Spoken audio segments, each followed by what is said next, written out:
আল্লাহ তাআলা কিয়ামতের কঠিন ময়দানে যেদিন স্বামী স্ত্রীকে চিনবে না, স্ত্রী স্বামীকে দেখে পালিয়ে যাবে, বন্ধু বন্ধুরে চিনবে না, পীর সাহেব মুরিদরে চিনবে না, মুরিদ পীর সাহেবরে চিনবে না, দলের কর্মী তার নেতারে চিনবে না, নেতা তার কর্মীরে চিনবে না, বন্ধু বন্ধুরে দেখে পালাবে। এই কঠিন মুহূর্তে সূর্যটা মাথার কাছে চলে আসবে, জমিনটা তামার জমিন হবে, আজকের জমিনের মতো নয়। মানুষ ঘর্মাক্ত, ক্লান্ত, শ্রান্ত মাথার মগজগুলো কানের ছিদ্র আর নাকের ছিদ্র দিয়ে বেয়ে বেয়ে পড়বে। বিশ্বনবী ফরমান, কিয়ামতের ওই কঠিন ময়দানে 7 শ্রেণীর ব্যক্তিকে রব্বুল আলামিন তার আরশের নিচে ছায়া দিবেন। তার মধ্যে প্রথম শ্রেণীর ব্যক্তি হলো ইমামুন আদিল, যে ইনসাফের সাথে বিচার করে, যে জাস্টিস সমাজে সার্ভ করে, যে সুশাসন নিশ্চিত করে, ওই ইমামুন আদিল। আদিল শব্দটা বুঝছেন না? ইন্নাল্লাহা ইয়া'মুরু বিল আদল, পাইছেন? আদিল। 7 শ্রেণীর ব্যক্তিকে আল্লাহ তাআলা সুশীতল আরশের নিচে ছায়া দিবেন, যেদিন তার দেয়া ছায়া ছাড়া কোনো ছায়া থাকবে না। এর প্রথম হচ্ছে ইমামুন আদিল, ন্যায়পরায়ণ শাসক। চিল্লায় বলেন সুবহানাল্লাহ। আবার বিশ্বনবী বললেন, ইন্নাল মুকসিতিনা ইনদাল্লাহি আলা মানাবিরা মিন নূর আন ইয়ামিনির রহমান। কিয়ামতের দিন যারা ন্যায় পরায়ণ হিসেবে আল্লাহর সামনে দাঁড়াবে, কিয়ামতের দিন রব্বুল আলামিন তার আরশের ডান দিকে ওই ন্যায় পরায়ণ লোকদের জন্য আরশের ডান দিকে একটা নূরের মিম্বারে তাদেরকে বসার সুযোগ করে দিবে। আল্লাহর আরশের ডান দিকে ন্যায় পরায়ণ লোকদের জন্য আল্লাহ তাআলা নূরের মিম্বার বানাবে। 4টে কেন কথা মনে করেছেন? আল আদাল, জাস্টিস। ইন্নাল্লাহা ইয়া'মুরু বিল আদল। আল্লাহ তাআলা এই আদালতের নির্দেশনা দেন, সুবিচার, সুশাসন। প্রিয় ভাইয়েরা, এটা আমরা বাংলাদেশে চাই কি চাই না? এই যে অরাজকতা, এই যে অন্যায়, এই যে জুলুম, এই যে ইনকনসিস্টেন্সি সমাজের অসঙ্গতির প্রধান কারণ জাস্টিস নাই, সুবিচার নাই, সুশাসন নাই। শেষবারের মতো আওয়াজ করে বলেন তো, আমরা বাংলাদেশে আদল চাই কি চাই না? তাহলে প্রথম নির্দেশনা শেষ। আল্লাহ তাআলা তোমাদেরকে আদলের আদেশ দেন। এরপরে আল্লাহ বললেন, আমি তোমাদেরকে ইহসানের আদেশ দেই। ইন্নাল্লাহা ইয়া'মুরু বিল আদলি ওয়াল ইহসান। আমি তোমাদেরকে যেমনি আদলের নির্দেশনা দেই, তেমনি ভাবে তোমাদেরকে ইহসানের নির্দেশনা দেই। ইহসান, আওয়াজ করে সবাই বলেন তো ইহসান। ইহসান মানে কারো প্রতি সফট হার্টেড হওয়া, মহানুভব হওয়া, অনুগ্রহ পরায়ণ হওয়া, অনুগ্রহশীল হওয়া, একে অপরের প্রতি দয়াদ্র হওয়া। একে অপরের প্রতি দয়াদ্র, অনুগ্রহশীল হওয়া ছাড়া মানবিক সমাজ কশিনকালেও গঠন করা সম্ভব না। প্রিয় ভাইয়েরা, সুন্দর আচরণ দিয়ে, ইহসান দিয়ে যা জয় করা যায়, নরম আচরণ দিয়ে যেটা অর্জন করা যায়, কঠোরতা দিয়ে সেটা পারা যায় না। বিষ্ণু ঈসা ইসলাম ইহসান দিয়ে, কোমল আচরণ দিয়ে, তার অনুগ্রহ দিয়ে তিনি অনেক কাফিরের হৃদয়কে জয় করে ফেলেছেন। সাইয়েদনা সুমামা ইবনে উসাল রাদিয়াল্লাহু তাআলা আনহুর কথা মনে পড়ে যায়। তিনি ছিলেন ইয়ামামার বাদশা। মদিনাতে বিশ্বনবীকে হত্যা করার নিয়তে এসেছিলেন। গোপনে গোপনে বিশ্বনবীকে হত্যা করে আবার ইয়ামামাতে তিনি ফিরে যাবেন। কিন্তু কি অবাক করা কাণ্ড, হত্যা করতে পারে নাই, সাহাবাদের হাতে তিনি ধরা পড়ে গেলেন। সাইয়েদনা সুমামা ইবনে উসাল রাদিয়াল্লাহু তাআলা আনহু হত্যার নিয়তে আসলেন, কিন্তু হত্যা করতে পারলেন না। সাহাবারা ওনাকে ধরে ফেললেন, ধরে মসজিদে নববীর পিলারের মধ্যে বেঁধে রাখলেন। সুমামা ইবনে উসাল, সিরাত থেকে শুনে, সিরাত থেকে শোনাচ্ছি, রাদিয়াল্লাহু তাআলা আনহু ইয়ামামার অধিপতি ছিলেন। বিশ্বনবীকে হত্যার জন্য আসছেন, ধরা পড়ে গেছেন, এখন মসজিদে নববীতে বেঁধে রাখছেন। তার মানে বন্দী। এখন স্ট্যাটাস কি?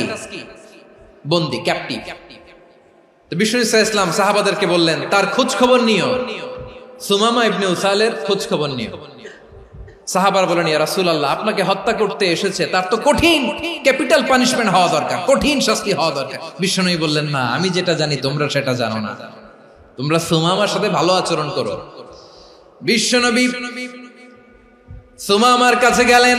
প্রথম দিন যে তিনি কালেমার দাওয়াত দিলেন, ইমানের দাওয়াত দিলেন, ইসলামের দাওয়াত দিলেন, রিসালাতের দাওয়াত দিলেন, আখিরাতের দাওয়াত দিলেন। পরের দিন যে বিশ্বনবী সালাতের দাওয়াত দিলেন, যাকাতের দাওয়াত দিলেন, ইসলাম কি, কিভাবে, কেমন করে পালন করতে হয় চমৎকার আর্টিকুলেট করতে শুরু করলেন। তন্ময় হয়ে সুমামা ইবনে উসাল রাদিয়াল্লাহু তাআলা আনহু বিশ্বনবীর কথাগুলো শুনতে আরম্ভ করলো। একদিন নয়, 2 দিন নয়, টানা 3 দিন বিশ্বনবী সুমামার কাছে ইসলামকে প্রেজেন্ট করেছেন, উপস্থাপন করেছেন। আওয়াজ করে বলেন, কয় দিন? 3 দিন। 3 দিন মসজিদে নববীতে বাধা। আর সাহাবীদেরকে বললেন, তার খোঁজ খবর নিও, তোমরা যে রুটি বানাও এর মধ্যে সবচেয়ে ভালো আটার রুটিটা তারে দিও, সবচেয়ে রিফাইন্ড খেজুর, যেটা পিওর খেজুর, এটা তারে দিও। আর বিশ্বনবী নিজের উট থেকে দুধ দহন করে ওনার বাড়ির এক কর্মচারীকে বলেছেন, দুধ দহন করে সুমামার জন্য নিয়ে যেও। সুবহানাল্লাহ পড়বেন না? সবাই তো অবাক, ইয়ামামা থেকে আসছে নবীকে হত্যা করতে, বিশ্বনবী দেখে তারে জামাই আদর করে। একদিন নয়, 2 দিন নয়, টানা 3 দিন বিশ্বনবী এভাবে সুমামার কাছে যেয়ে ইসলামকে প্রেজেন্ট করতে আরম্ভ করলেন, ইসলামকে উপস্থাপন করতে শুরু করলেন। আর তাকে চমৎকার এন্টারটেইনমেন্ট, আপ্যায়ন দিতে আরম্ভ করলেন। টানা 3 দিন যখন ইসলামের দ্য বিউটিজ অফ ইসলাম, ইসলামের সুমহান বাণী, সৌন্দর্য তার কাছে উপস্থাপন শেষ, তাকে আপ্যায়ন শেষ, বিশ্বনবী বললেন সাহাবাদেরকে, যাও এবার সুমামার হাতের পায়ের রশি দুটো খুলে দাও। সাহাবারা তর্ক জুড়ে দিলেন, লা ইয়া রাসূলুল্লাহ, এমনটা করবেন না, তো ভয়ঙ্কর ভয়ঙ্কর খুনি, কি জানি কি হয়ে যায়। বিশ্বনবী বললেন, না, তার হাতে পায়ের রশিগুলো খুলে দাও। সাহাবারা বিশ্বনবীর কথা মতো তার হাতে পায়ের রশিগুলো খুলে দিল। সুমামা মুহূর্তের মধ্যে মসজিদে নববী থেকে বের হয়, ইয়ামামায় ফিরে না যে মসজিদে নববীর পাশে একটা খেজুর বাগান ছিল, সেখানে চলে গেলেন। সেখানে একটা ছোট্ট কুয়া ছিল, কুয়ার পানি দিয়ে তিনি গোসল করলেন। সুবহানাল্লাহ পড়েন। কুয়ার পানি দিয়ে গোসল করে মসজিদে নববীর সামনে এসে বিশ্বনবী এবং সাহাবাদের সামনে দাঁড়িয়ে সাব্বাবা উঁচু করে বললেন, আশহাদু আল্লা ইলাহা ইল্লাল্লাহ ওয়া আশহাদু আন্না মুহাম্মাদান আবদুহু ওয়া রাসূলুহু। আমি সাক্ষ্য দিচ্ছি আল্লাহ ছাড়া কোনো ইলাহ নাই, আর মুহাম্মদ আল্লাহ তাআলার প্রেরিত বান্দা এবং রাসূল। প্রিয় ভাইয়েরা, ইহসান দিয়ে যা জয় করা যায়, কঠোরতা দিয়ে সেটা কঠিনকালেও জয় করা যায় না। আওয়াজ করে বলেন, ঠিক কি না? এবার সুমামা দাঁড়িয়ে বলে, ওগো নবী, আমি তো কালিমা পড়ে মুসলমান হয়ে গেলাম, এবার শোনেন, এই মুহূর্তের আগে আপনার চেহারার চাইতে নিকৃষ্ট কোনো চেহারা আমার কাছে ছিল না, কিন্তু শাহাদা পাঠ করার পরে আপনার চেহারার চাইতে উত্তম শ্রেষ্ঠ কোনো চেহারা আমার কাছে আর নাই। ও নবী, আজকের দিনের আগে ইসলাম ধর্মের চেয়ে নিকৃষ্ট অপছন্দনীয় কোনো ধর্ম আমার কাছে ছিল না, কিন্তু এই মুহূর্ত থেকে ইসলামের চেয়ে সেরা শ্রেষ্ঠ পছন্দনীয় কোনো ধর্ম আমার কাছে নাই। নবী গো, আজকের দিনের আগে মদিনার চাইতে অপছন্দনীয় নিকৃষ্ট কোনো শহর আমার কাছে ছিল না, কিন্তু এই মুহূর্তের পর থেকে মদিনার চাইতে কোনো শ্রেষ্ঠ শহর আমার জানা নাই। সে ছিল গমের বড় ডিলার, গম বেচত। কি বেচত? তার গম কিনে মক্কার লোকেরা রুটি খাইতো। সে ঘোষণা দিল, আজকে থেকে মক্কাবাসীদের জন্য সব গম আমি হারাম করে দিলাম, মক্কাবাসী এখন না খেয়ে মরে। সুবহানাল্লাহ পড়বেন না? মক্কাবাসী বিশ্বনবীর কাছে আসলেন, এসে বললেন, মুহাম্মদ, আমরা তো তোমার ভাই, তোমার চাচা, তোমার ভাতিজা, তোমার আত্মীয়, তুমি সুমামারে বলো সে যেন আবার গমের সাপ্লাই মক্কার জন্য অনুমতি দিয়ে দেয়। বিশ্বনবীর অনুমতি ক্রমে সুমামা আবার মক্কাতে গম পাঠাতে শুরু করলো। পড়েন সুবহানাল্লাহ। ইহসান, ইহসান দিয়ে আপনি যেটা জয় করতে পারবেন, you can win the heart of your enemies. ইহসান দিয়ে আপনি আপনার শত্রুর হৃদয়কে জয় করতে পারবেন। এজন্য আল্লাহ বললেন, ওয়া আনফিকু ফি সাবিলিল্লাহি ওয়া লা তুলকু বিআইদিকুম ইলাত তাহলুকা ওয়া আহসিনু ইন্নাল্লাহা ইউহিব্বুল মুহসিনিন। তোমরা আল্লাহর রাস্তায় দান করবে আর নিজেরা নিজেদেরকে ধ্বংসের হাতে ঠেলে দিও না। তোমরা একে অপরের প্রতি ইহসান করবে, কারণ ইহসানকারীদেরকে আল্লাহ বড় ভালোবাসেন। সুবহানাল্লাহ পড়েন। আবার সূরা রহমানে আল্লাহ বললেন, হাল জাযাউল ইহসানি ইল্লাল ইহসান ফাবিআইয়ি আলা, সবাই পড়েন, ফাবিআইয়ি আলাই রাব্বিকুমা তুকাযযিবান। ইহসানের প্রতিদান হিসেবে ইহসানি হয়। বিশ্বনবী সুমামার প্রতি যেমন ইহসান করেছেন, সুমামাও ঠিক তেমন ইহসান ফিরিয়ে দিয়েছে। ঠিক কিনা বলেন? তাহলে এক নম্বরে হচ্ছে আদ, ন্যায় বিচার। দুই নম্বরে সবাই বলেন ইহসান, সদাচরণ। ইহসান দুই ধরনের প্রিয় ভাইরা, ইহসান ফিল ইবাদা, ইহসান ফিল মুআমালা। ইহসান ফিল ইবাদা হচ্ছে একাগ্র অনুভবে ইবাদতে ডুব দেওয়া, এর নাম ইবাদতের ইহসান। সুবহানাল্লাহ পড়ুন। বিশ্বনবী বলেন ইহসান মানে কি জানো নাকি? হাদিসে জিবরিলে সাইয়েদনা জিবরিল আলাইহিস সালাম বিশ্বনবীকে বললেন আখবিরনি আনিল ইহসান। নবী আমাদেরকে বলেন ইহসান মানে কি? বিশ্বনবী বললেন আনতা আবুদাল্লাহা কাআন্নাকা তারাহু ফাইন লাম তাকুন তারাহু ফাইন্নাহু ইয়ারাক।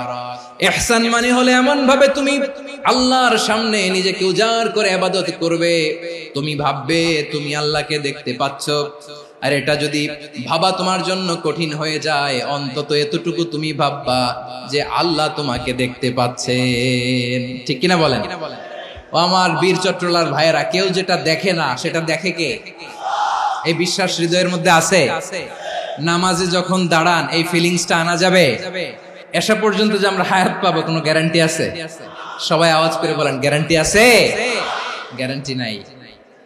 এজন্য বিষ্ণু ইসলাম বলেছে এমন ভাবে নামাজে দাঁড়াও, ইবাদত করো, মনে করো হতে পারে এটাই আমার জীবনের শেষ নামাজ। পারফর্ম দ্য সালাহ as if this is your last and final prayer.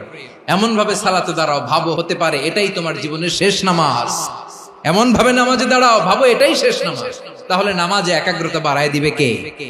ফলে ইবাদতের ইহসান আমাদের অর্জিত হবে।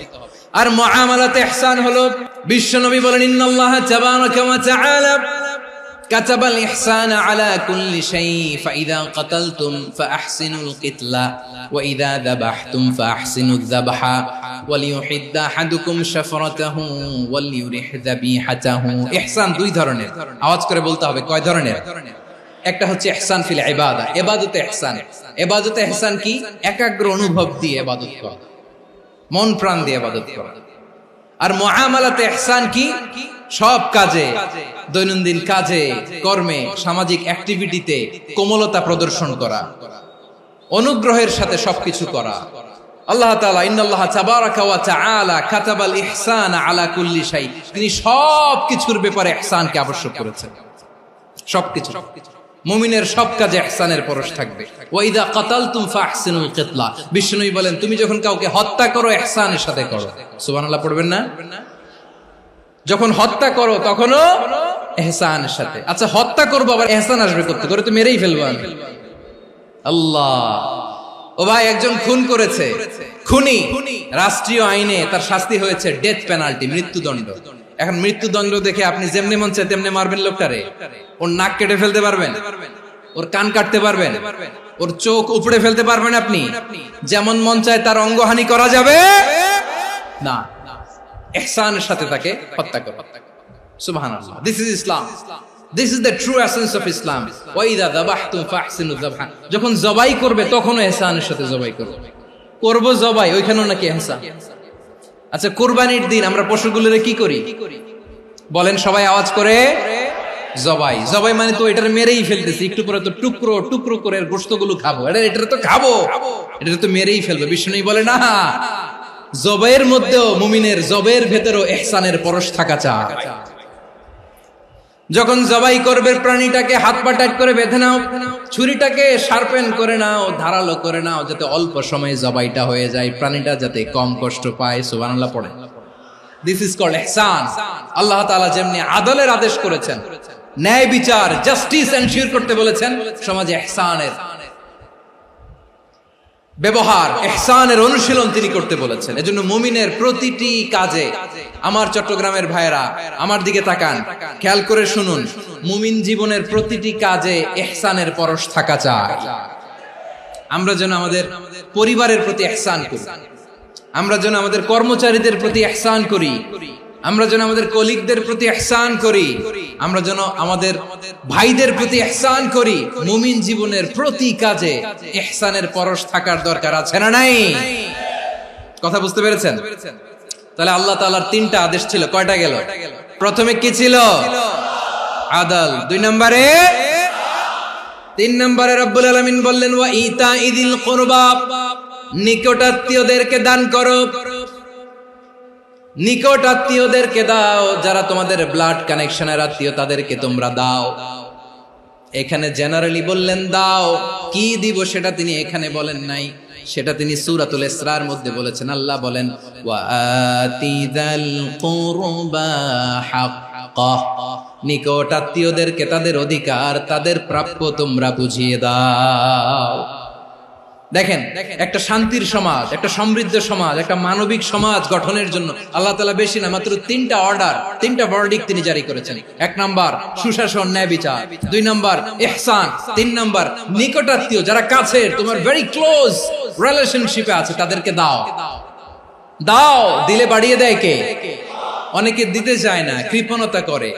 দিলে বাড়ায় দেয় কে? ও মিয়া, মদিনার মধ্যে সবচাইতে গরিব সাহাবী ছিল বেলাল রাদিয়াল্লাহু তাআলা আনহু। ওনার এন্টায়ার অ্যাসেট, সম্পদের পরিমাণ কতদূর জানেন? একটা লুঙ্গি। বেলাল রাদিয়াল্লাহু তাআলা আনহু, ওনার টোটাল ওয়েলথের এস্টিমেশন হচ্ছে মাত্র একটা লুঙ্গি। একটা লুঙ্গি, টোটাল ওয়েলথ এস্টিমেশন, টোটাল সম্পদের পরিমাণ বেলাল রাদিয়াল্লাহু তাআলা আনহুর কি ছিল? ওই বেলাল রাদিয়াল্লাহু তাআলা আনহুকে বিষ্ণু ইসলাম বলেছেন আনফিক ইয়া বেলাল, ও বেলাল তুমিও দাও। ওয়ালা তাখশা মিন যিল আরশি ইখলালা, আরশের অধিপতির তো কোনো ঘাটতি নাই, তুমি দিলে ওই আল্লাহ তোমারে বাড়ায় দিবে। এজন্য আমার প্রিয় ভাইয়েরা, দিলে কমে না, দিলে বাড়ে। অনেকে ধরে রাখে, নতুন কিছু নিতে পারে না, হাত দিয়ে যেটা ধরে রেখেছেন এটা দিয়ে দেন, বড় একটা ধরার সুযোগ পাবেন। জোরে বলেন ঠিক কিনা? রব্বুল আলামিন বললেন তিন নাম্বার আদেশ হলো তোমাদের প্রতি, সমাজটারে কেমন করে মানবিক সমাজ, সুন্দর সমাজ গড়বা। তিন নাম্বার আদেশ হলো ওয়া আতিদাল কুরবা হাক্কা, নিকট আত্মীয়দেরকে তাদের প্রাপ্য বুঝিয়ে দাও। এই নিকট আত্মীয়দেরকে তাদের অধিকার বুঝিয়ে দেওয়া, প্রাপ্য বুঝিয়ে দেওয়াতে আমাদের গাফলতি আছে না নাই? অনেকে দেখবেন অনেক আল্লাহওয়ালা, তাহাজ্জুদ গুজার, সেজদা দিতে দিতে কপালে কালো দাগ ফেলে দিছে, সে তার বোনের হকটা আদায় করে নাই, আছে না নাই? অনেক বড় হাজী সাহেব, বিশাল লম্বা দাড়ি, ছেলেরে সব দিয়ে দিছে, মেয়েরে কিছু দেয় নাই, মেয়ের হক আদায় করে নাই, আছে না নাই? এই হাজী সাহেবেরা, এই আল্লাহওয়ালারা কিয়ামতের ময়দানে আটকে যাবে। আপনি অন্যের অধিকার নষ্ট করেছেন, তাদের রাইটস কে ভায়োলেট করেছেন। এজন্য আল্লাহ তাআলা বলেন, কারো অধিকার যদি কেউ নষ্ট করে, ওই সমাজটা মানবিক সমাজ কঠিনকালেও হতে পারে না। এজন্য তিন নম্বর আল্লাহ বললেন ওয়া ইতাইদিল কুরবা, নিকট আত্মীয়দেরকে দাও। কি দিবা? তাদের অধিকার দিয়ে দাও। বোনের অধিকার বুঝিয়ে দাও, মেয়ের অধিকার বুঝিয়ে দাও, ফুফুর অধিকার বুঝিয়ে দাও। দেখবেন অনেক মায়েরা ছেলের পাতে মুরগির রান দেয়, মেয়ের পাতে দেয় মুরগির ঠ্যাং। তো মেয়ের কি মুরগির রান খেতে মনে চায় না? মনে চায় না? এমনটা করা যাবে না। নিকটাত্মীয়দেরকে অধিকার দিয়ে দাও, নিকটাত্মীয়ের সাথে সুসম্পর্ক রাখো। আদেশটা কার?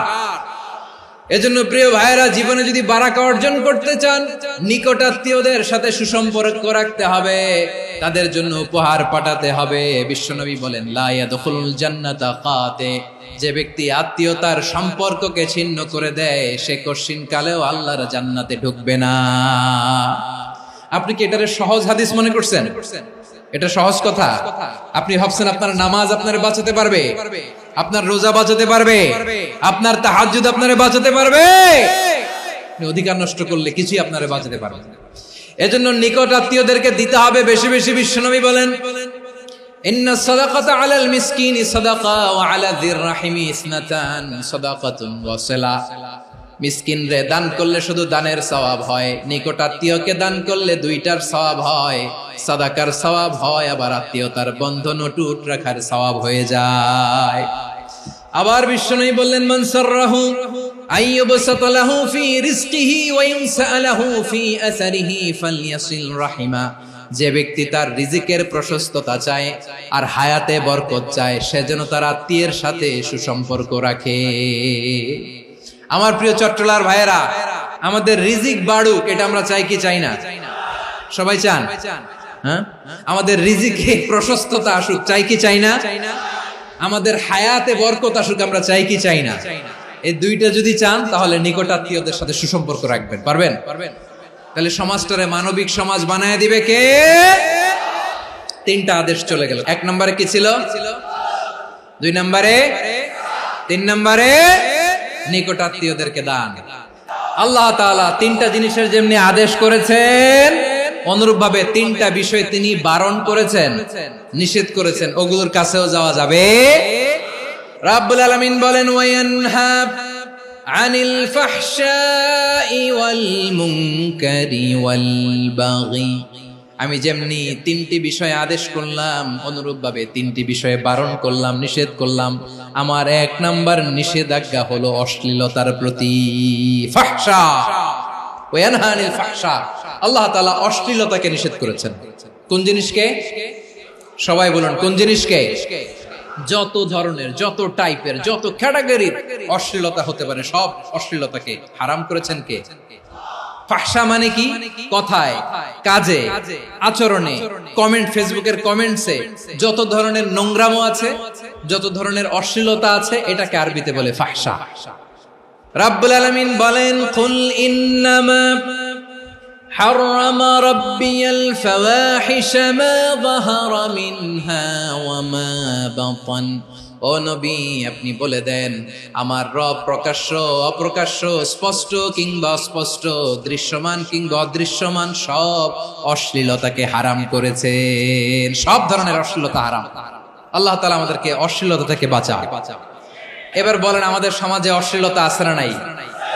অশ্লীলতা নানা ভাবে, নানা নামে, নানা মোড়কে আমাদের সমাজে আছে না নাই? সংস্কৃতির নামে, ফ্যাশনের নামে, বিনোদনের নামে, উপন্যাসের নামে, কনসার্টের নামে অশ্লীলতা আছে না নাই? আপনি দেখেছেন কনসার্টগুলোর অবস্থা? আমাদের তরুণ তরুণীরা, আমাদের যুবক যুবতীরা, আমাদের জেনজিরা, কি অবস্থা ওইখানে? কনসার্টের নামে অশ্লীলতা আছে না নাই? ছেলে মেয়ে একে অপরকে জড়ায় ধরতেছে, একে অপরকে চুমু খাচ্ছে, প্রকাশ্যে, দিবালোকে, গণমানুষের সামনে। আল্লাহ তাআলা এই অশ্লীলতা থেকে আমাদেরকে বেঁচে থাকতে বলেছেন। রূপালী জগতের নামে অশ্লীলতা আছে না নাই? এই টার্মটা আপনারা জানেন না? রূপালী জগৎ কি জগৎ? আসলে কি রূপালী জগৎ না অন্ধকার জগৎ?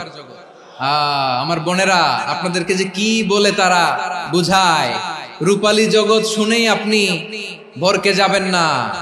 রূপালী জগতে যে নারী যত বেশি উলঙ্গ, সে নাকি তত বেশি সাহসী। জানেন? বলে এটা একটা সাহসী নারী, খুব সাহসী পদক্ষেপ তার। যত বেশি শরীর থেকে কাপড় নামাতে পারবে, যত বেশি বস্ত্রহীন হয়ে নিজেকে প্রেজেন্ট করতে পারবে, সে নাকি তত বেশি সাহসী। আমার চট্টলার ভাইয়েরা, শয়তানের প্রথমে এজেন্ডা ছিল বনি আদমকে বস্ত্রহীন করা। সে আদম এবং হাওয়া আলাইহিস সালামকে নিষিদ্ধ গাছের ফল খাইয়ে তাদেরকে বস্ত্রহীন করেছে। এই জামিনেও সে আমাদেরকে বস্ত্রহীন করতে চাইবে। এই রূপালী জগতের নামে তারা এটা করে। আমার প্রিয় বোনেরা, আপনি জানেন না আপনার দাম কত? ওরা আপনাদেরকে বিজ্ঞাপনের সস্তা পণ্য বানাতে চায়। ওরা আপনাদেরকে ওদের ভোগের লিপসার টুলস বানাতে চায়। ওরা আপনাদেরকে দিয়ে ওদের খায়েশ পূরণ করতে চায়। এটা আপনাদের জন্য মোটেও ডিগনিটি নয়, এটা আপনাদের জন্য সম্মান নয়। আপনার সম্মান শালীনতায়, আপনার সম্মান হেজাবে, আপনার সম্মান ভদ্রতায়, আপনার সম্মান আপনার ডিসেন্ট পোশাকে। পোশাক বলে দেয় এই নারীটা ভদ্র না অভদ্র। পোশাক বলে দেয় এই মেয়েটা কোন ঘরের মেয়ে। আপনি জানেন না, আপনারা সস্তা পণ্য বানায়, ভোগের পণ্য, বিলবোর্ডে আপনাকে উলঙ্গ করে উপস্থাপন করে। এই অশ্লীলতার সাথে ইসলামের কোন সম্পর্ক। এজন্য আল্লাহ বলেন, আমি অশ্লীলতাকে হারাম করেছি। অশ্লীলতাকে হারাম করার প্রথম কারণ হলো এর মাধ্যমে মানবতাকে অপমানিত করা হয়। কারণ মানুষের সম্মান মানুষের পোশাকে। মানুষ যখন পোশাকহীন হয়ে যায়, বস্ত্রহীন হয়ে যায়, তার সম্মান কমে যায়। ঠিক কিনা?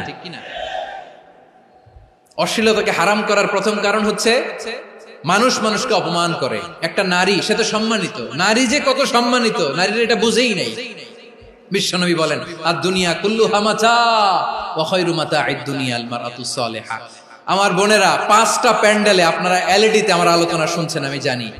আপনাদের এই গর্ভ যে কত দামি আপনি জানেন না। আপনার পেট থেকেই আসবে আগামী দিনের সালাহুদ্দিন আল আইয়ুবী।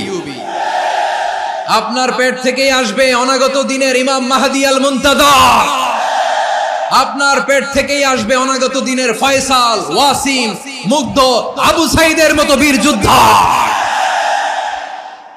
আমার প্রিয় বোনেরা, আমার প্রিয় বোনেরা, বিশ্বনবীর কথার ওজন খেয়াল করেন। আদ-দুনিয়া কুল্লুহা মাতা ওয়া খায়রু মাতা'আদ দুনিয়া আল মারআতুস সালিহা। দুনিয়ার সবকিছুই অ্যাসেট, এর মধ্যে সবচেয়ে দামি অ্যাসেট নেককার নারী। আপনার গর্ভ যে কত দামি আপনি জানেন না। নিজের সময়টাকে কাজে লাগান, কোরআন পড়েন, সুন্নাহ পড়েন। আপনার অনেক দায়িত্ব ঘরে। You are the MD of your family. একটা family it's a very big institution. পরিবার একটা অনেক বড় প্রতিষ্ঠান, and you are the MD of your institution. আপনি এই পরিবারের MD, managing director of your family. এখানে আপনার কত দায়িত্ব। আপনি ছেলে মেয়েদেরকে তারবিয়া করবেন, আপনি আপনার স্বামীর জন্য ঘরটারে জান্নাতের নীড় বানাবেন, আপনার জন্য জান্নাতের ডুপ্লেক্স বাড়ি ওইখানে তৈরি করে রাখবে কে? আপনি যে কত দামি আপনি জানেন না। নারীদেরকে আল্লাহ বানিয়েছেন উচ্চতর করে, নিম্নতর নয়। নারীদেরকে ছোট্ট জিনিস দিলে এটারে বড় করে দেয়।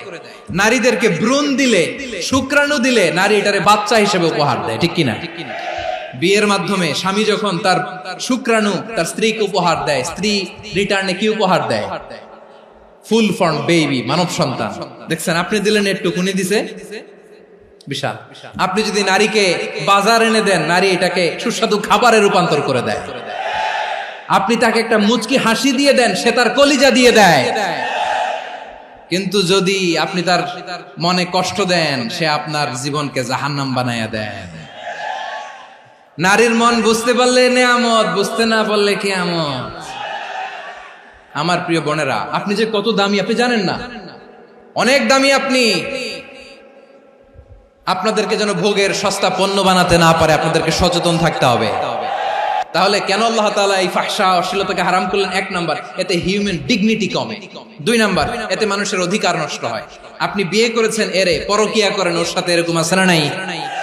স্ত্রীর অধিকার নষ্ট করেছেন। আপনি বিবাহ সম্পর্কে আবদ্ধ হয়েছেন তার সাথে, আপনি পরকিয়া করেন ওই ছেলের সাথে, আপনি আপনার হাজবেন্ডের সাথে বিট্রে করেছেন। এজন্য আল্লাহ অশ্লীলতাকে হারাম করেছেন। অশ্লীলতাকে হারাম করার আরেকটা কারণ হচ্ছে আল্লাহ তাআলা এই হিউম্যান জেনারেশনকে এটাকে প্রিজার্ভ করতে চায়। হিফজুন নাসল, এটা মাকাসিদুশ শরিয়ার অনেক গুরুত্বপূর্ণ একটা মাকাসিদ, অনেক গুরুত্বপূর্ণ। আপনার নাসল, আপনার জেনারেশনকে সংরক্ষণ করা। এই যে আসতেছে ফেব্রুয়ারি, কত ফেব্রুয়ারি জানো? এটা কি বিশ্ব ভালোবাসা দিবস? হ্যাঁ, কি দিবস? এই বিশ্ব ভালোবাসা দিবসের সাথে মুসলমানদের কোনো সম্পর্ক নাই। আমার প্রিয় ভাইরা, এই যে আপনি অবৈধ সম্পর্কে জড়ালেন, কেন আল্লাহ অশ্লীলতাকে হারাম করেছে দেখেন। বলতেছিলাম যে এটা আপনার নাসল, আপনার জেনারেশন, আপনার লিনিয়েজ, আপনার বংশকে প্রিজার্ভ করা। কে কার বাবা, কে কার মা, বাবা মা জানা, প্রজন্মকে প্রিজার্ভ করা, এটা ইসলাম ওয়াজিব করে দিয়েছে। এই যে অবৈধ সম্পর্কের কারণে, বিশ্ব বেহায়া দিবসের কারণে, এগুলোর আউটকাম, আউটপুট হিসেবে মাঝে মাঝে এই ঢাকা মেডিকেলের ডাস্টবিনে নবজাতকের বাচ্চার কান্নার আওয়াজ শুনতে পাওয়া যায়। চট্টগ্রাম মেডিকেলের ডাস্টবিনে নবজাতকের কান্না শুনতে পাওয়া যায়। বীর চট্টলার মুসলমানেরা বুঝতে পারলে আওয়াজ করে বলেন, এই যে চট্টগ্রাম মেডিকেলে যে নবজাতকটা পাওয়া গেল, ওর বাবাকে আমাকে বলেন, ওর মাকে, ও কোন ফ্যামিলির সন্তান কেউ জানে? আপনি হিউম্যান ডিগনিটিকে অপমান করেছেন না? আপনি তার ভবিষ্যৎকে অন্ধকার করেছেন না? আপনি তার লিনিয়েজকে প্রশ্নবিদ্ধ করে দিয়েছেন না? এই জন্য আল্লাহ তাআলা অশ্লীলতাকে আমাদের জন্য হারাম করে দিয়েছেন। পড়েন সুবহানাল্লাহ। এই জন্য রাব্বুল আলামিন বলেন, কুল ইন্নামা হারাম রাব্বিয়াল ফাওয়াহিশা মা যাহারা মিনহা ওয়া মা বাতান। প্রকাশ্য অপ্রকাশ্য সব অশ্লীলতাকে হারাম ঘোষণা করে দিয়েছে কে? আবার দুনিয়ার বুকে যারা অশ্লীলতার প্রসার করে তাদের জন্য শাস্তি মজুদ রেখেছে কে? রাব্বুল আলামিন বলেন, ইন্নাল্লাযীনা يحبون أن تشيع الفاحشة في الذين آمنوا لهم عذاب أليم في الدنيا والآخرة والله يعلم وأنتم لا تعلمون নিশ্চয়ই যারা বিশ্বাসীদের মাঝে অশ্লীলতার প্রচার প্রসার করতে চায় তাদের জন্য আমি মর্মন্তুদ শাস্তি প্রস্তুত করে রেখেছি, দুনিয়াতেও রেখেছি, আখিরাতেও রেখেছি। ঘোষণাটা কার? যারা এই নাটকের নামে, সিনেমার নামে, রূপালী জগতের নামে, মুভির নামে, ওটিটি প্ল্যাটফর্মের নামে আমার সমাজে অশ্লীলতা ছড়াতে চায় তাদের জন্য কঠিন মর্মন্তুদ শাস্তি মজুদ রেখে দিয়েছে কে? ও আমার বোনেরা, এখনো আপনি জাগবেন না? এখনো আপনার চিন্তার দুয়ারে এখনো নাড়া পড়ে নাই? ওরা আপনাকে উলঙ্গ বানাতে চায়, ওরা আপনাকে আইটেম গার্ল বানাতে চায়। এজন্য ইসলাম অশ্লীলতাকে হারাম করেছে। হারাম। ইসলাম বলেছে যোজন যোজন দূরে থাকো, ওরা বলে না কাছে আসো, কাছে আসার গল্প, ক্লোজ আপ ওয়ান, কাছে আসার গল্প আছে না নাই? তাহলে অশ্লীলতার সাথে আমাদের কোনো সম্পর্ক? সবাই বলতে পারেননি, আওয়াজ করে বলুন, অশ্লীলতার সাথে আমাদের কোনো সম্পর্ক? আমরা এই সমস্ত ক্লোজ আপ ওয়ান, কাছে আসার গল্পের প্রোগ্রামে যাব? আমরা কোন ধরনের অশ্লীল কন্টেন্ট সোশ্যাল মিডিয়ায়, টিভিতে দেখব? কি যুগ যে আমরা কাটাচ্ছি আপনি কল্পনা করতে পারবেন না। পর্ন ইন্ডাস্ট্রি, নারী পুরুষের বস্ত্রহীন যুগল দৃশ্য, এটাকে দিয়ে ওরা কোটি ডলারের ইন্ডাস্ট্রি বানিয়েছে। পুরো মানব ইতিহাসে এরকম জঘন্য সময় মানব ইতিহাস পার করে নাই। পর্ন এটা ইন্ডাস্ট্রি হয়ে গেছে। আমাদের এই যুবকগুলো, জেনজি গুলো, ওদের চরিত্র বাঁচাবে কি করে? কেমন করে হেফাজত করবে ওদের এই মূল্যবান চরিত্র?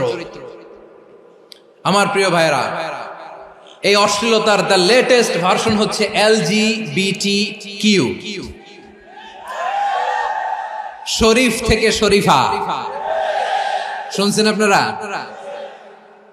দেখতে পুরুষ, আসলেই পুরুষ, সুস্থ একজন পুরুষ, 4 সন্তানের বাবা, বলে আমি মনে মনে নারী। দেখতে নারী, সুস্থ নারী, আসলেই সে দিব্যি একজন নারী, বলে আমি মনে মনে পুরুষ। সবচেয়ে ভয়ঙ্কর অশ্লীলতার সবচাইতে লেটেস্ট ভার্সন হচ্ছে এই ট্রান্সজেন্ডারিজম। সুস্থ পুরুষ তার বায়োলজিক্যাল গ্রোথকে হরমোন দিয়ে স্টপ করে দিয়ে সে সার্জারি করে নারী হতে চায়, সুস্থ নারী পুরুষ হতে চায়। পুরুষ পুরুষের প্রতি সেক্সুয়ালি আকর্ষণ বোধ করে, এটা লূত আলাইহিস সালামের কওমের মধ্যে ছিল। এটাকেও আল্লাহ কোরআনে ফাহিশা বলেছেন। ওয়ালুতান ইয قال لقومه أتأتون الفاحشة ما سبقكم بها من أحد من العالمين। লূত আলাইহিস সালাম বললেন, তোমরা কি এমন এক অশ্লীল কার্যক্রমে ডুব দিলে নাকি যেটা গোটা বিশ্বের কেউ কখনো করে নাই, তোমরাই প্রথম করেছো? পড়েন নাউযুবিল্লাহ। এই পশ্চিমের এই রোগ আমার দেশে যেন আসতে না পারে, আমাদের সজাগ থাকতে হবে। প্রিয় ভাইরা, চিল্লায় বলেন ঠিক কি না? পশ্চিমের অবস্থা ভয়ঙ্কর। পাশ্চাত্যে, আমি যুক্তরাষ্ট্রে ছিলাম অনেকদিন, কয়েক মাস, বিভিন্ন স্টেটে ঘুরেছি। গার্ডিয়ানরা উদ্বিগ্ন, ছেলে মেয়েদেরকে, ছোট্ট ছেলে মেয়ে, ওদেরকে জিজ্ঞেস করে, তুমি how do you feel right now inside yourself? তুমি ভিতরে ভিতরে কেমন ফিল করো? তোমার কি ছেলে ছেলে লাগে না মেয়ে মেয়ে লাগে? আচ্ছা বলেন, এই ছোট্ট বাচ্চাটাও কি এগুলো জেন্ডার অ্যাসাইনমেন্ট বলতে এগুলো কিছু বুঝে? এইভাবে মিসগাইড করা হচ্ছে। কৌতূহল বশত ছোট্ট ছেলে যদি বলে আমার তো মেয়ে মেয়ে লাগে, তখন বলে যে না তুমি মেয়ে, ছেলে না। মা বাবা বাধা দিলে ওকে আলাদা গভর্নমেন্ট হাউসে নিয়ে যায়। ভয়ঙ্করতম অবস্থা। আমরা একটা সময় শুনতাম যে হুজুর আমার ছেলেটা খুব ভালো, হাফেজে কোরআন, আল্লাহওয়ালা। হুজুর আমার ছেলে দাড়ি রাখছে, আল্লাহওয়ালা। হুজুর আমার ছেলে 5 ওয়াক্ত সালাত জামাতের সাথে পড়ে, তার মানে আল্লাহওয়ালা। পশ্চিমে যে আমি কি শুনছি জানেন? ওরা বলে হুজুর আমার ছেলেটা ইউনিভার্সিটির একটা মেয়ের সাথে প্রেম করে, ও খুব আল্লাহওয়ালা, হুজুর দোয়া করবেন। এর কারণ ওদের কাছে আল্লাহওয়ালার ক্রাইটেরিয়া হচ্ছে হুজুর আমার ছেলেটা আরেক ছেলের পছন্দ করে নাই, আমার মেয়েটা আরেক মেয়েকে ভালোবাসে নাই, এজন্য আমার ছেলেটা আল্লাহওয়ালা, হুজুর ওর জন্য একটু দোয়া করে দিয়েন। কি চ্যালেঞ্জ ওরা ফেস করতেছে। ওনার ছেলে যে আরেক ছেলেরে বিয়ে করবে না, এটাতেই উনি খুশি যে আলহামদুলিল্লাহ আমার ছেলেটা একটা মেয়েরে ভালোবাসে, আমার মেয়েটা একটা ছেলেরে ভালোবাসে, মানে এটা খুব আল্লাহওয়ালা। নাউজুবিল্লাহ পড়তে পারলেন না? এজন্য অশ্লীলতার সাথে আমাদের কোন সম্পর্ক। রাব্বুল আলামিন বলেন ওয়ায়ানহা আনিল ফাহশাই ওয়াল মুনকারি ওয়াল বাগি, তিনটা জিনিসকে আমি নিষিদ্ধ করলাম। এক নাম্বার হলো ফাহশা, অশ্লীলতা। দুই নম্বরে হলো মুনকার, সমস্ত মন্দ কাজ। মুনকার মানে হচ্ছে যত মন্দ কাজ, খারাপ কাজ, বাজে কাজ, এটার বলে মুনকার। এটার কি বলে? আপনারা পড়ছেন না, তা'মুরুনা বিল মা'রুফি ওয়া তানহাউনা আনিল মুনকার। সৎ কাজের আদেশ, অসৎ কাজের নিষেধ। মুনকার, মুনকার হচ্ছে মানুষের স্বাভাবিক বিবেকবোধ যেটাকে খারাপ বলে, ওইটাই মুনকার। পৃথিবীর সব আসমানি গ্রন্থ যেটাকে খারাপ বলেছে, মানুষের স্বাভাবিক বিবেকবোধ যেটাকে খারাপ বলেছে, এগুলো সব মুনকার। যেমন ইফতিজিং, এটা কি ভালো না খারাপ? মজুদদারি, খাদ্যে ভেজাল দেওয়া, ওজনে কম দেওয়া, মাছে ফরমালিন মিশানো, চাঁদাবাজি, টেন্ডারবাজি, দখলবাজি, এগুলো আমাদের স্বাভাবিক বিবেকেই বলে এগুলো খারাপ, এগুলো হচ্ছে মুনকার। আল্লাহ তাআলা এই মুনকার থেকে আমাদেরকে বেঁচে থাকতে বলেন, আর শয়তান এই মুনকারের প্রতি আমাদেরকে উদ্বুদ্ধ করে। আল্লাহ তাআলা বললেন, ইয়া আইয়ুহাল্লাযীনা আমানু লা তাত্তাবিউ খুতুওয়াতিশ শাইতান ওয়া মান ইয়াত্তাবি' খুতুওয়াতিশ শাইতানি ফাইন্নাহু ইয়া'মুরু বিল ফাহশাই ওয়াল মুনকার। আল্লাহ বললেন, আমার গোলামেরা শোনো শোনো, ও আমার বিশ্বাসী বান্দারা খবরদার, তোমরা কশিনকালেও শয়তানের পদাঙ্ক অনুসরণ করবে না, কারণ শয়তান তোমাদেরকে অশ্লীলতা এবং মন্দ কাজের দিকে উদ্বুদ্ধ করে। আমাদের কাজ হচ্ছে শয়তান আমাদেরকে যেদিকে নিতে চায় আমরা তার উল্টা দিকে যাব। শয়তান এই মন্দ কাজকে আমাদের কাছে বিউটিফাই করে, চাকচিক্যময় করে আমাদের সামনে উপস্থাপন করে। এজন্য আল্লাহ বলেন মুনকারকে থামাতে হবে, মুনকার প্রতিরোধ করতে হবে। মুনকার প্রতিরোধের দায়িত্ব শুধু আমাদের নাকি? শুধু আপনার খতিব সাহেবের, ইমাম সাহেবের, নাকি মুসলিম উম্মার সবার? আওয়াজ করে বলুন, মুনকার অসৎ কাজ প্রতিরোধের দায়িত্ব কার? রাব্বুল আলামিন বলেন, কুনতুম খায়রা উম্মাতিন উখরিজাত লিন-নাসি তা'মুরুনা বিল মা'রুফি ওয়া তানহাউনা আনিল মুনকার। তোমাদেরকে শ্রেষ্ঠ জাতি করে জমিনের মধ্যে আবির্ভূত করা হয়েছে, যাতে করে তোমরা জমিনের ভেতরে সৎ কাজের আদেশ করতে পারো আর অসৎ কাজের নিষেধ করতে পারো। উম্মাহ, কুনতুম খায়রা, তাহলে গোটা উম্মার দায়িত্ব, এটা বুঝতে পারছেন তো? আচ্ছা, আরো নিচে আসেন। এরপরে আল্লাহ বললেন, শুধু উম্মাহ না, এই জমিনের রাজত্ব আমি যাদের হাতে দেই, এই জমিনের মালিক আমি যাদেরকে বানিয়ে দেই, যাদেরকে আমি সরকারের দায়িত্ব দেই, তাদেরকেও মুনকার প্রতিরোধের দায়িত্ব দিয়েছে কে? আল্লাহ বলেন, যারা ক্ষমতার মসনদে বসেছে তাদেরকে 4 দফা কর্মসূচি আমি আল্লাহ দিলাম। আওয়াজ করে বলেন, কয় দফা? আল্লাহ বলেন, আল্লাযীনা ইম্মাক্কান্নাহুম ফিল আরদি আকামুস সালাতা ওয়া আতাউয যাকাতা ওয়া আমারু বিল মা'রুফি ওয়া নাহাউ আনিল মুনকার ওয়ালিল্লাহি আকিবাতুল উমুর। যারা এই জমিনের উত্তরাধিকার হয়েছে তারা 4 দফা কর্মসূচি নিয়ে সামনে আগাবা। সালাত কায়েম করবা, যাকাত আদায় করবা, সৎ কাজের আদেশ দিবা, অসৎ কাজ থেকে মুনকার প্রতিরোধ করবা। আদেশটা কার? আমার প্রিয় চট্টলার ভাইরা, পুরো উম্মার দায়িত্ব মুনকার প্রতিরোধ করা, সরকার প্রধানের দায়িত্ব মুনকার প্রতিরোধ করা। এরপর আল্লাহ বলেন, প্রতিটা ফ্যামিলির যিনি প্রধান সিইও বাবা, প্রত্যেক বাবারও দায়িত্ব এই মুনকার প্রতিরোধ করা। আওয়াজ করে বলেন ঠিক কি না? যেমনটি সাইয়েদনা লোকমান আলাইহিস সালাম ওনার কলিজার টুকরা সন্তানকে আদেশ করেছেন, ইয়া বুনাইয়া আকিমিস সালাতা ওয়া'মুর বিল মা'রুফি ওয়ানহা আনিল মুনকার। পড়েন সুবহানাল্লাহ। বাবা ছেলেকে সবক দিচ্ছে, লোকমান আলাইহিস সালাম ছেলেকে বলতেছে, ওরে আমার কলিজার টুকরা সন্তান, ওরে আমার বাছা, নামাজ কায়েম করবা, সৎ কাজের আদেশ দিবা, আর মুনকার প্রতিরোধ করবা, অসৎ কাজ সমাজ থেকে খারাপ কাজকে ঝেঁটে বিদায় করে দিবা। তাহলে দেখেন আমি স্টেপ বাই স্টেপ নামলাম। পুরা উম্মার দায়িত্ব, জমিনের উত্তরাধিকারী আল্লাহ যাদেরকে বানিয়েছেন সরকার, তাদের দায়িত্ব, প্রতিটি ফ্যামিলির প্রধানের দায়িত্ব, এরপরে বিশ্বনবী বলেন সচেতন প্রতিটি মুসলিমের দায়িত্ব সমাজ থেকে মুনকারকে উৎখাত করা। বিশ্বনবী বলেছেন মান রাআ মিনকুম মুনকারান ফালিয়ুগাইয়িরহু বিয়াদিহি ফাইন লাম ইয়াসতাতি ফাবিলিসানিহি ওয়া ইন লাম ইয়াসতাতি ফাবিকলবিহি ওয়া যালিকা আযআফুল ঈমান। সমাজে যে মুনকার দেখবে, খারাপ কাজ দেখবে, সে যেন হাত দিয়ে সেটাকে থামায়। আমার প্রিয় ভাইরা, না থামালে আমরাই ডুববো শেষমেশ। আমাদের বাঁচার জন্য হইলেও থামাইতে হবে।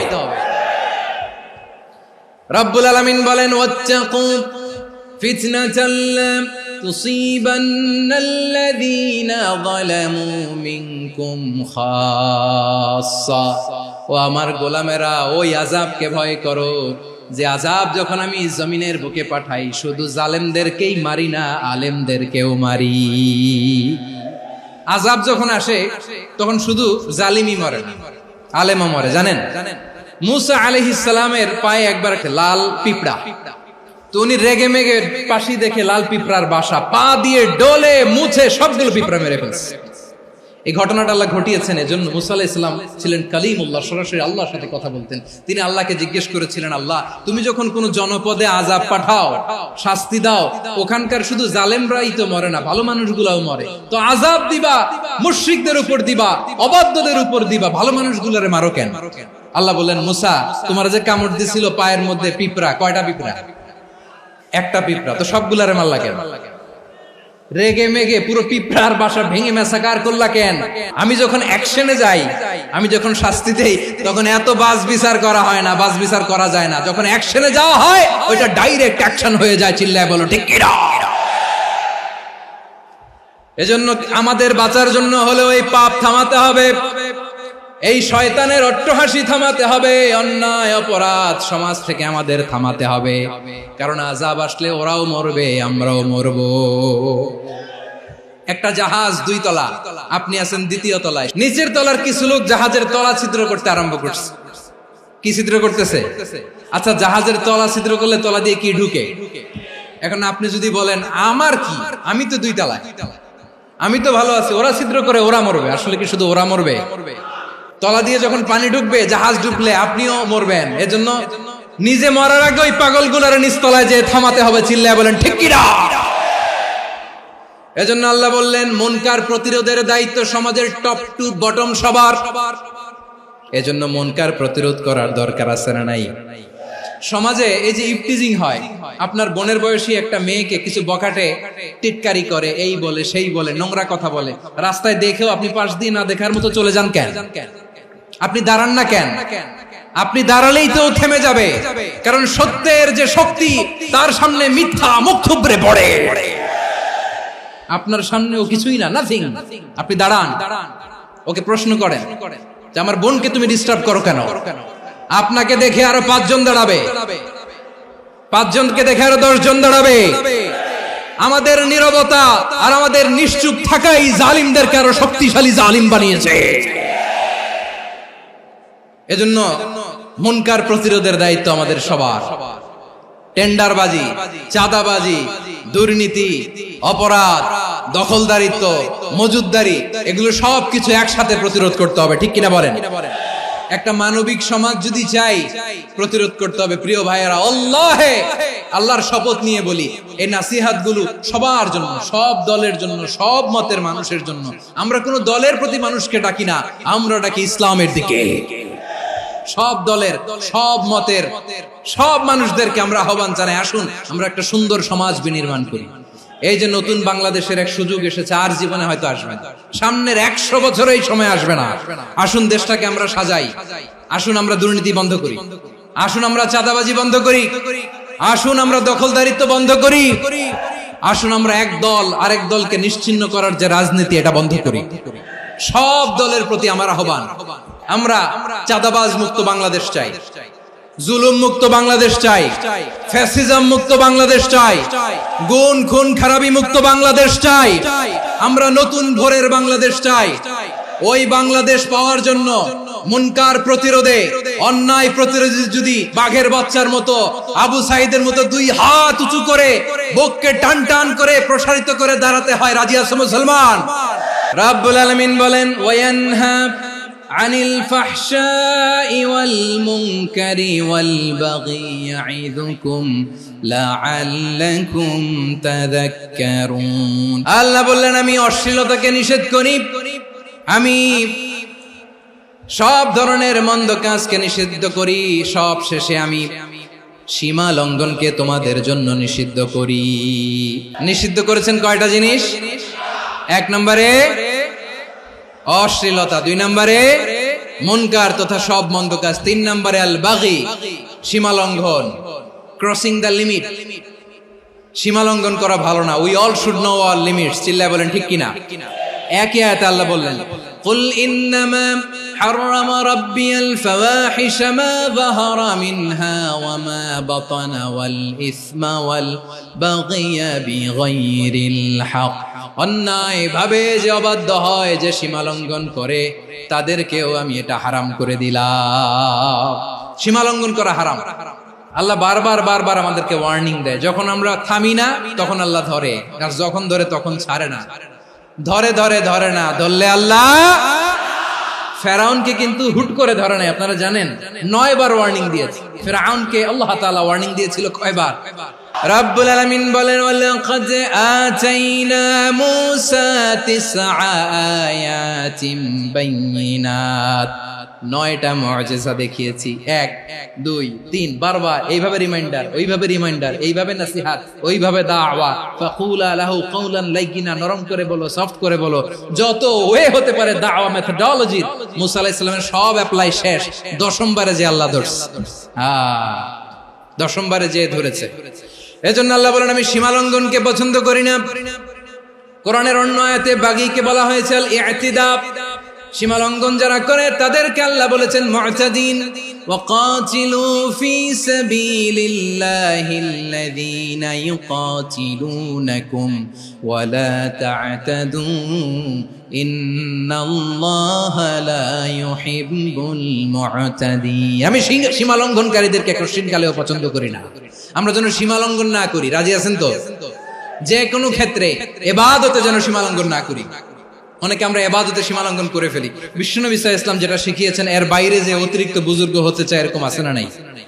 কোন ক্ষেত্রেই সীমা লঙ্ঘন করা যাবে, এমনকি যুদ্ধ ক্ষেত্রেও না। বিশ্বনবী সাল্লাল্লাহু আলাইহি ওয়াসাল্লাম বলেন খবরদার যুদ্ধ ক্ষেত্রেও সীমা লঙ্ঘন করো না। কি সুন্দর ইসলাম আমরা পেয়েছি। বিশ্বনবী বলেন খবরদার যুদ্ধের ময়দানে কোনো নারীর গায়ে হাত তোলো না, কোনো শিশুর গায়ে হাত তোলো না, কোনো গবাদি পশু হত্যা করো না, কোনো শস্য ক্ষেত্র ধ্বংস করো না, ইবাদতরত অন্য ধর্মের কোনো সন্ন্যাসীর গায়ে হাত তোলো না। বলেন সুবহানাল্লাহ। তাহলে আমরা সীমা লঙ্ঘন করতে পারবো? প্রিয় ভাইরা, একটা সুখী, সমৃদ্ধ, শান্তির সমাজ, মানবিক সমাজ যদি আমরা গঠন করতে চাই, আমাদের আল্লাহর দেয়া কয়টা আদেশ মানতে হবে বলেন দেখি? আর বেঁচে থাকতে হবে কয়টা জিনিস থেকে? আল্লাহর আদেশ কি? 1 নাম্বার আদাল, ন্যায়পরায়ণতা। আমরা সুবিচার, সুশাসন, ন্যায় বিচার চাই কি চাই না? 2 নম্বরে কি ছিল? মাশাআল্লাহ, আমরা যেন সবার প্রতি দয়া পরবশ হই, ইহসান করি। 3 নম্বরে কি ছিল? নিকটাত্মীয়দের দান করা, তাদের অধিকার প্রাপ্য বুঝিয়ে দেওয়া। পাশাপাশি 3টা জিনিস থেকে আল্লাহ বারণ করেছেন, নিষেধ করেছেন। তার প্রথমটা ফাহশা, অশ্লীলতা। অশ্লীলতার সাথে আমাদের কোনো সম্পর্ক। 2 নম্বর নিষেধাজ্ঞা কি ছিল? আল মুনকার, সমাজের যত মন্দ কাজ এগুলোকে আমরা প্রতিরোধ করব। রাজি আছেন তো সবাই? 3 নম্বরে আল বাগী, সীমালঙ্ঘন। কোন মুসলিম সীমালঙ্ঘন করে না। রাব্বুল আলামিন শেষে বললেন ইয়াইদুকুম লাআল্লাকুম তাযাক্কারুন। আল্লাহ তোমাদেরকে উপদেশ দেন যাতে তোমরা শিক্ষা গ্রহণ করো। আমরা উপদেশ দেব, আমরা জোর করে কাউরে কিছু মানাতে চাই না। লা ইকরাহা ফিদ্দিন ওয়াযাক্কির ফাইন্না যিকরা তানফাউল মুমিনিন। উপদেশ দিলে এটা মুমিনদের কাজে দেয়। লাস্তা আলাইহিম বিমুসাইতির ইন্নামা আনতা মুযাক্কির। নবী হে, আপনি রিমাইন্ডার দাতা, আপনি উপদেশ দিবেন। আমরাও বিশ্বনবীর এই হাদিসগুলো থেকে, কোরআনের আয়াত থেকে রিমাইন্ডার, এই কথামালা, বাণী বাহক হিসেবে এই বাণীগুলো আপনাদের সাথে কাছে পৌঁছে দিলাম। আমরা আল্লাহ তাআলার কাছে প্রার্থনা করি, আল্লাহ আমরা যেন আদল দিয়ে আমাদের সমাজকে গঠন করতে পারি। আল্লাহ আমরা যেন ইহসান করতে পারি। আমরা যেন নিকটাত্মীয়দের দান করতে পারি। আল্লাহ যত ধরনের অশ্লীলতা, অনাচার, মন্দ কাজ, সীমালঙ্ঘন, অবাধ্যতা থেকে যেন আমরা বেঁচে থাকতে পারি। আল্লাহ তাআলা আমাদের সবাইকে কথাগুলো বুঝার ও আমল করার তৌফিক দান করুক। হাযা মা ইনদি ওয়াল ইলমু ইনদাল্লাহ আলাইহি তাওয়াক্কালতু ওয়া ইলাইহি উনীব। সুবহানাকাল্লাহুম্মা বিহামদিকা আশহাদু আল্লা ইলাহা ইল্লা আনতা আস্তাগফিরুকা ওয়া আতুবু ইলাইক।